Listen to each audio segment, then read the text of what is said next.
সন্তান লাভের উদ্দেশ্যে, হায়াত বৃদ্ধির উদ্দেশ্যে, রিজিক বৃদ্ধির উদ্দেশ্যে, ধন দৌলত বৃদ্ধির উদ্দেশ্যে, ঋণ পরিশোধের উদ্দেশ্যে বরকতপূর্ণ এই দোয়াটি আপনি 100 বার আমল করুন। রব্বুল আলামিনের দরবারে রুনাজারি করুন, প্রার্থনা করুন। আল্লাহ তাআলা আপনার সকল ধরনের হাজতকে পূরণ করে দিবেন, নেককার সন্তান প্রদান করবেন, ব্যবসা বাণিজ্যের মধ্যে বরকত প্রদান করবেন, ঋণ পরিশোধের ব্যবস্থাপনা আল্লাহ তাআলা করে দিবেন, গায়েবী সাহায্য প্রদান করবেন, সংসারের মধ্যে আল্লাহ তাআলা সুখ শান্তি প্রদান করবেন, চাকরি না থাকলে চাকরির ব্যবস্থাপনা করে দিবেন, বেকারত্ব আল্লাহ তাআলা দূর করে দিবেন।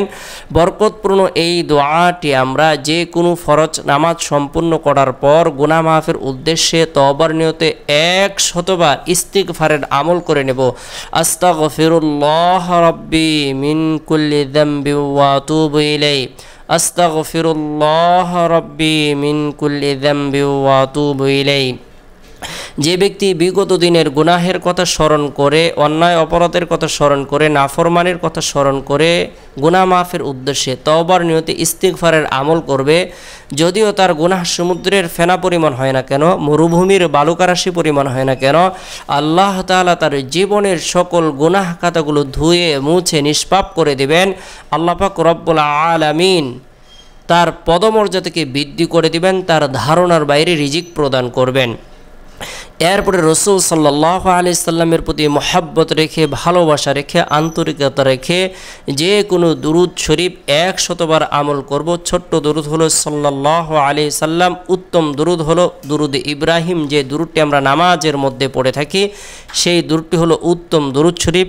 এরপরে আমাদের যার সন্তান হচ্ছে না, ব্যবসা বাণিজ্যের মধ্যে বরকত হচ্ছে না, চাকরি হচ্ছে না, বিভিন্ন ধরনের বালা মুসিবতের মধ্যে রয়েছে, অভাব অনটনের মধ্যে রয়েছে, ঋণগ্রস্ত হয়েছি, আমরা আল্লাহ তাআলার প্রতি ভরসা রেখে, বিশ্বাস রেখে এরকম 100 দানা বিশিষ্ট একটি তাসবিহ হাতে নিয়ে বরকতপূর্ণ এই দোয়াটি 100 বার আমল করব। লা হাওলা ওয়ালা কুওয়াতা ইল্লা বিল্লাহ, লা হাওলা ওয়ালা কুওয়াতা ইল্লা বিল্লাহ, লা হাওলা ওয়ালা কুওয়াতা ইল্লা বিল্লাহ।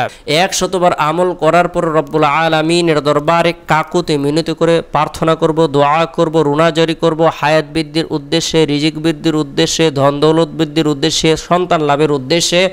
এভাবে কোনো ব্যক্তি যদি আল্লাহর প্রতি ভরসা রেখে আমল করতে থাকে, আল্লাহ তাআলা অবশ্যই তাকে নেককার সন্তান প্রদান করবেন, তার কঠিন ও জটিল বিপদ আপদ দূর করে দিবেন। আল্লাহ পাক রব্বুল আলামিন গায়বী সাহায্য প্রদান করবেন।